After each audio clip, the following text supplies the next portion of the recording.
Hey folks, it's Lindsey Huddleston with SPS back in the building over at the Derrick Coleman DC League Summer League, sitting with the man himself, big fella. What's going on, my brother? Yeah, I had the nerve to tell him I had a bone to pick with him. Like, what? I said, yeah. The last time we talked off camera, Derrick shared some insight that I'm sure is information that's out there. But with that being said, I knew I wanted to touch base with him. And what I was talking about is the thing that you've experienced prior to, we'll talk about that a little bit, being the number one draft pick, but not being that guy that everybody was talking about, being that person all throughout the process.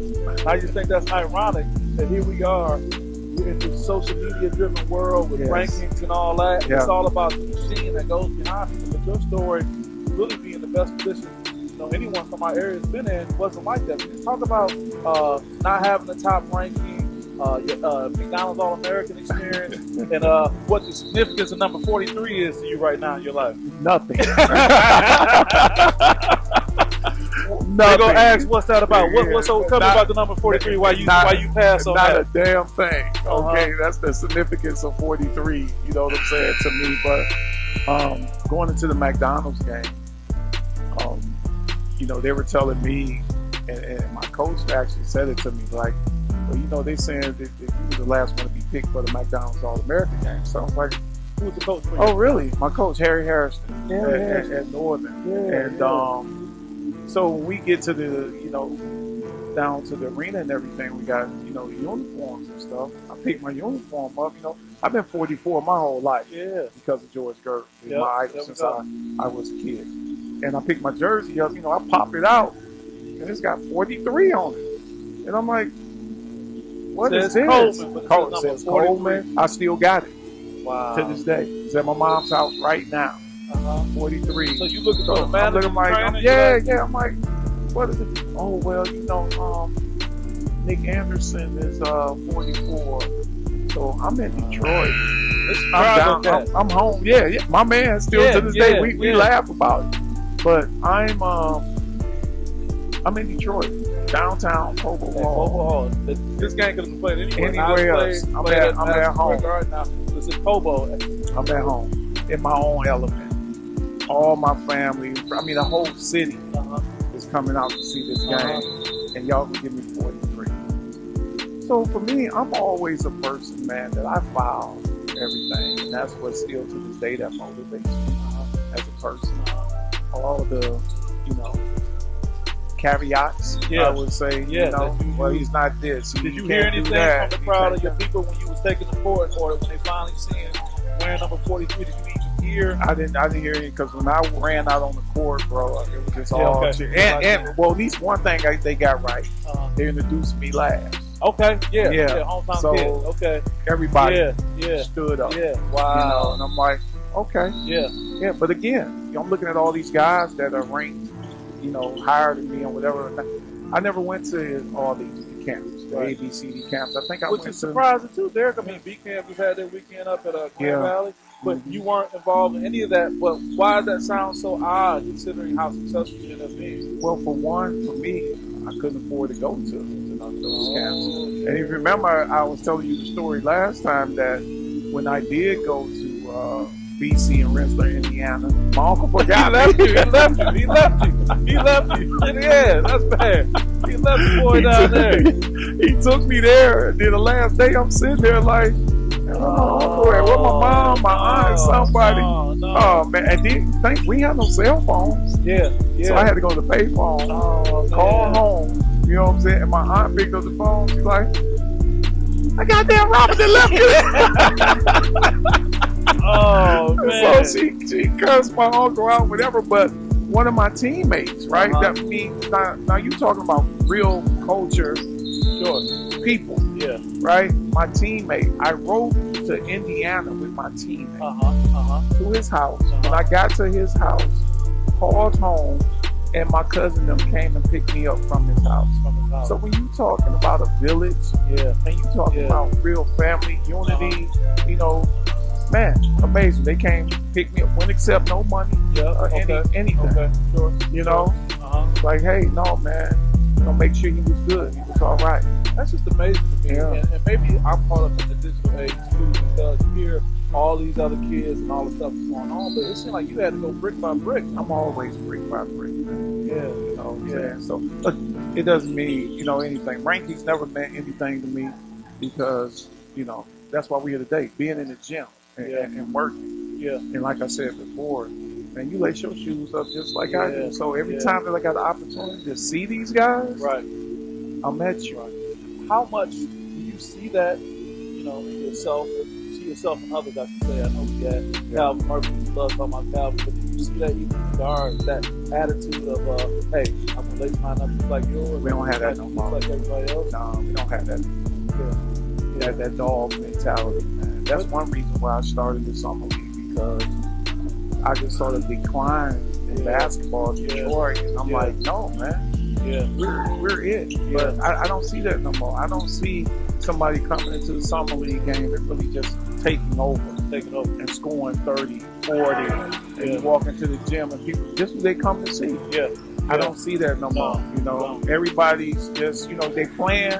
Ain't nobody really out there going hard. So how's that supposed to translate? Again, we just had the B camp, we had college coaches everywhere. How's that supposed to translate for these young men and young women transition to the next level? Well, we have to just stay on. You got to stay in the gym. And I tell these kids all the time, I say, man, y'all like it. Y'all don't love it. You know, if it's something that you do, you really got a passion for it, you got to love what you do, man. Like, I love basketball. I did see a homecoming player on the side dribbling the basketball. And I thought about you. I said, Derrick said, Cat's not even here dribbling the basketball no more. Let's talk about the culture, man. You rocking it. Shirt says Easy E, Dre, Q, Brandon, Yella. Some people may have to read name by name and try to figure out, but we already know what that represents. Talk about culture and you being in the position to transcend, you know, who knows, were you hanging out with these guys at one point or another? I mean, all my life, I am the culture. I grew up in the culture. You know, for me, growing up, playing at Syracuse, you know, through the early 80s and being able to go to Madison Square Garden, Big East tournament, I hung out with all the guys that you know now that are artists and rappers. And they knew you. From Houdini to Run DMC. I mean, me and DMC are still great friends to this day. His wife and my wife still hang out. You know what I'm saying? Like, these guys come to my house and we hang and cook out. But I've been knowing all LL. I mean, you name it. I've been knowing guys forever. Dougie Fresh. I mean, anybody that you name. I mean, Salt and Pepper. Anybody that you name. So was it always the rappers had just as much interest and were impressed as much by the NBA players and professional athletes? Go back and well, back then, it was just entertainment for all of us. Like, all of us hung out together. You know?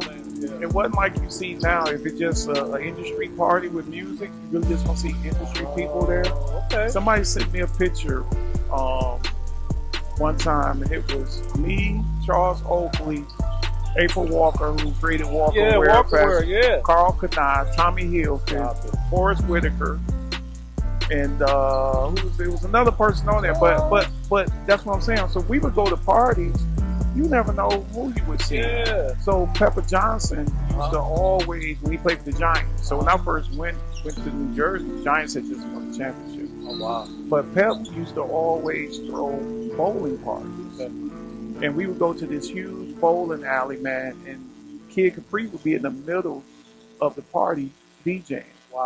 But just like I said, everybody from athletes to entertainers to professional people would be in this bowling. All of us would be bowling against each other, with each other. We all hung out together. It was never separate. Social media wasn't around, but I would imagine. Would that have been a good or bad thing? I think bad. I'm glad I didn't grow up. So they snapping pictures of you? Oh, man. I'm glad I didn't grow up in that era, man. Oh, man. Yes, I don't think, you know, I've always tried not to be a hermit, you know, to like hide from people, or, you know, because I wasn't raised that way. You know, and I can see you coming too. But you know, and I'm 6'10". You can't miss me. No, but I can't hide. You know, but so the social media, what I feel that it's done with our kids, for one, you know, they're getting disheartened or hating because they can't get people like them. And get the likes up. You know, so I'm talking to one kid. He's telling me, "Well, dang, coach, you know, I'm getting bullied." Well, who bullying you? What do you mean? You know, so I'm thinking somebody's gonna walk up, like, you know, this dude, you know, he like every time I see him, we in an argument. He's talking about on social media.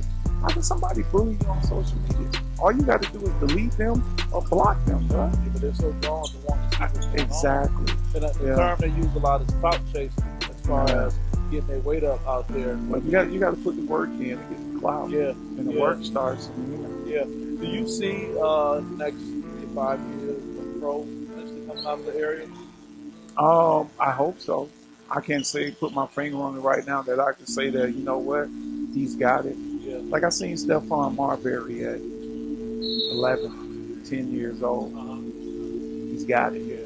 As soon as I seen him, I said, hey man, this kid I just seen, he's got it. He's gonna be he had it then. Wow.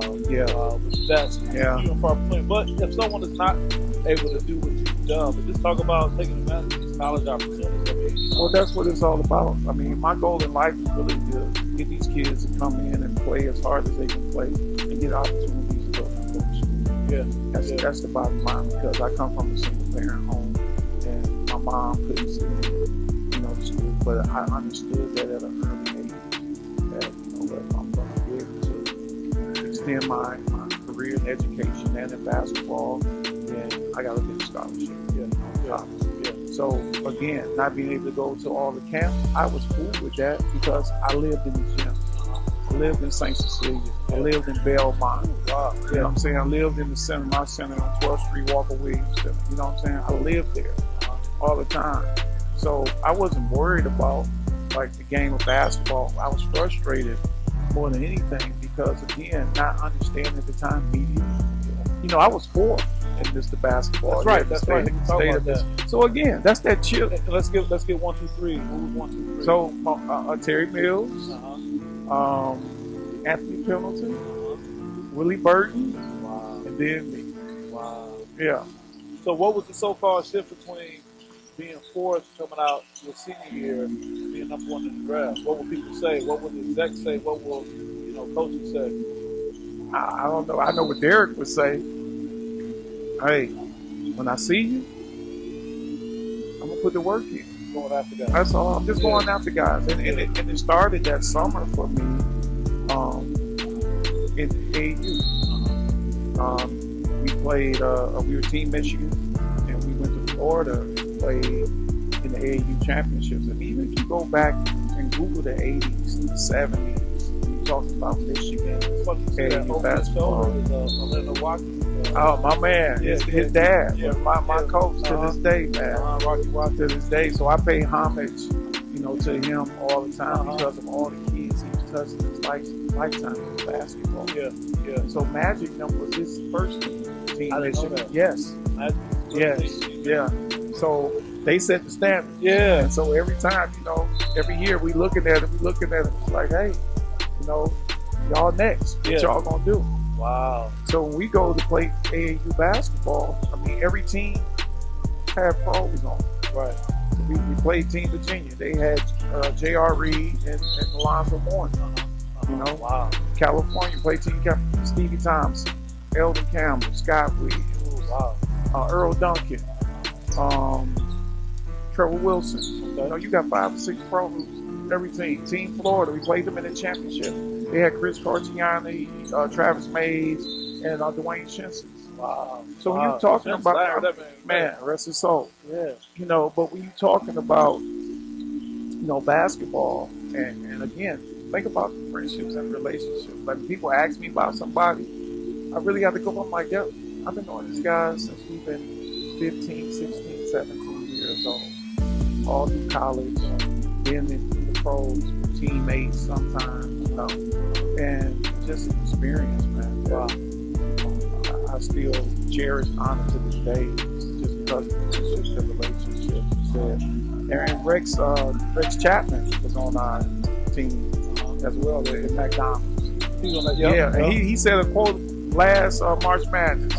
He's like, everybody was talking about all these guys. He's like, Derrick Coleman was better than them way back then. It was just exposure. Yeah, I find it interesting. Watching platforms like all the smoke and whatnot. Yeah. These guys will, without being prompted, give prompts to another player. They didn't have to do anything to get that a lot of stuff. For Rex Chapman, to say that, one, he believed it to be true. Yeah. But to be able to do it without having to be prompt to say, just so you know. Well, game recognized game.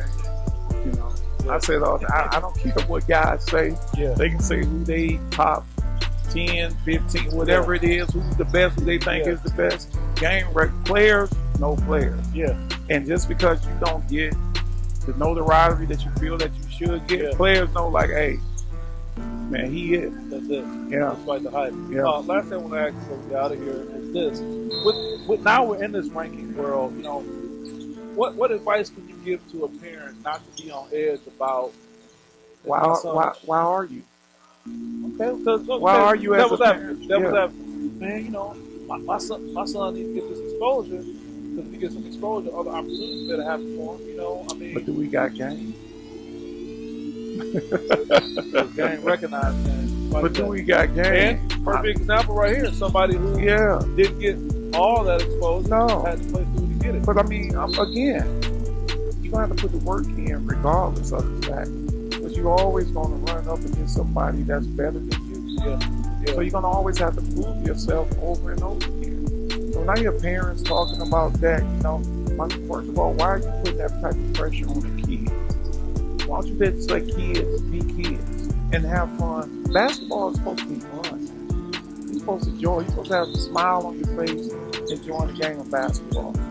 You're not supposed to be a parent that can stand screaming and hollering at a kid. Because you know what? A lot of kids, that turns them off. Yeah. And they can't play or reach their full potential because they keep hearing you in their ear screaming. That's what I'm saying. Yeah. So why are you trying to put that pressure on your kids? And have you really maybe your kid is not that good. Yeah. You know what I'm saying? Yeah, no, that's true. And it's so crazy that a lot of the kids understand that more than the parents do. Yeah. So they're trying to play to impress their parents. Yeah. Let a kid be a kid. I never put any pressure on my kids to play sports. As much as I've accomplished, you know what I'm saying? My son could have easily been a pro right now. Because he played football and basketball, you know, and he's 6'6". Yeah. So he could have been a 6'6" guard. And let's be honest, your son, that name recognition. Oh, man, right. He didn't even want to go to Syracuse. You know, just because of that. And you know, everybody else would use that to their advantage. He's like, nah, Dad, I'm good. I never forget his senior year of high school. He's like, Dad, I don't want to hoop no more. He's like, okay. He's like, you ain't mad? But I said that didn't tear at you? Man, no. Because I knew myself, he liked basketball. He loved football. You know what I'm saying? Anytime you get up 5, 6 o'clock in the morning, go to school, work out, shower, go to class, and everything, then go to practice in the afternoon, without me even saying a word to you about that. Yeah. That's your passion, son. Yeah. Follow your passion. So that's why I tell kids all the time, hey, it might even be basketball. It might be what we're doing right now. Right. You know what I'm saying? Like, this is your passion. It definitely is. What you love it, regardless of the fact that you make money. But hey, man, this is what I love. Exactly. So, and our kids, all of them have so many opportunities and different passions that they never get an opportunity to see because they're not exposed to it. You gotta get them out. Gotta be exposed to it, man. So I don't do that, man. I never have. I would always stand against the wall, put my headphones in my ear. I ain't listening to nothing. I ain't talking to nobody. Yeah. I'm just tuning everybody else out, trying to ask me questions about, you know. I don't care nothing about that. You up here to do it. Yeah.